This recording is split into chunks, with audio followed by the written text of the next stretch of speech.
ये सवाल आपकी नवोदय परीक्षा में 2024 में आई है। ठीक है? Yes ma'am. और ये लाभ और हानि पाठ में से ही आया है। Yes ma'am. जो पढ़ाया जा चुका है ना।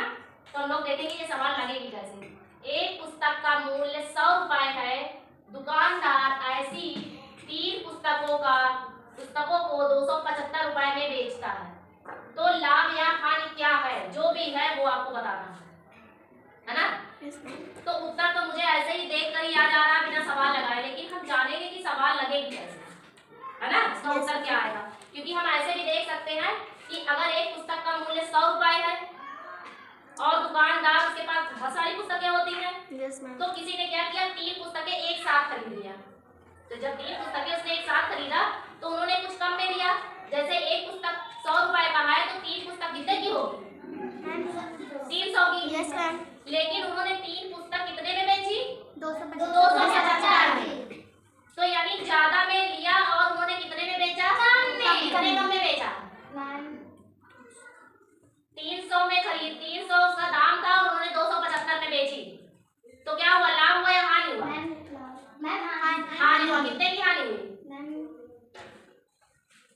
कितने की हानि हुई, 300 275, कितने की हानि हुई, हाँ 25 रुपए की।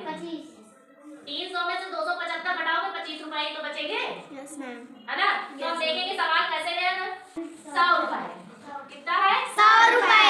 तो 3 पुस्तक का क्रय मूल्य कितना होगा मैम, 30 रुपए। 3 पुस्तक का क्रय मूल्य कितना होगा, बोलो भाई, 300। हाँ कितना होगा, 300 रुपए हो गया। Yes ma'am. अब 3 पुस्तक का विक्रय मूल्य,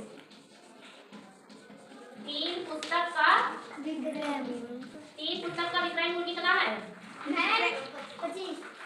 3 पुस्तक का विक्रय मूल्य कितना है,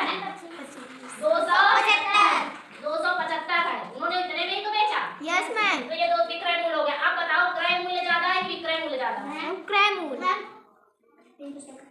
क्रय मूल्य ज्यादा है कि विक्रय मूल्य, क्रय मूल्य। जब क्रय मूल्य ज्यादा है तो इनको क्या हुआ, हानि हुई। Yes ma'am. ज्यादा हुआ ना। Yes ma'am. क्रय मूल्य से क्रय मूल्य ज्यादा हुआ तो क्या हुआ हमें, हानि।